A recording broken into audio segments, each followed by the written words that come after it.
Hi, Pike families. This is Melissa Kelly. I'm the school counselor at Eagle Creek Elementary. Wanted to talk to you with a few tips about dealing with anxiety with your children or with other family members or adults. I know anxiety has been a increase with many students that I've talked to, as well as families with dealing with our stay-at-home orders and e-learning days.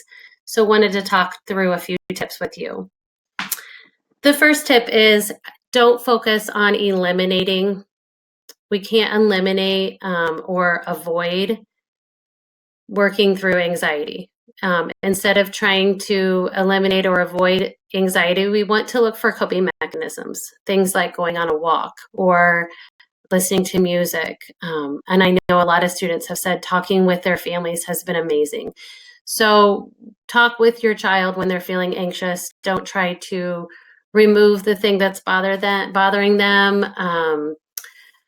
That doesn't help decrease anxiety. In fact, later it allows them to re-experience the anxiety when it comes up again. So pulling them aside, talking through why they're feeling overwhelmed, why they're feeling anxious, and coming up with some good coping strategies. The other thing is to not belittle their fears. I know sometimes kids and adults can come up with fears that don't seem realistic, or they come from a place that doesn't seem like they should be feeling anxious. For example, if a child said, I feel really worried and anxious about a hurricane, but we know we live in Indiana, we're not going to have a hurricane. However, that child may have experienced some other sort of natural disaster that is worrying them. So help them look through and think through things that might be causing those fears. Don't belittle the fears or laugh them off. And my final tip is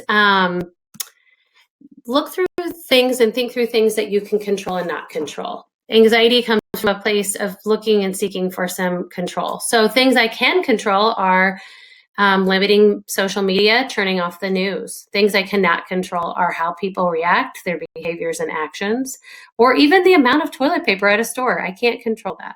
So focus in on things you can control rather than the things you can't. Try to let go of those things that you can't control, and your anxiety will decrease and you'll feel a little more in control and calm. All right, Pike families, thank you so much for listening to my video. I appreciate all the work that everyone's doing from home and parents working so hard, jobs and trying to help with school. I know it's quite the juggle. So we miss you all. We can't wait to see you again. Hope you're staying happy, healthy, and safe.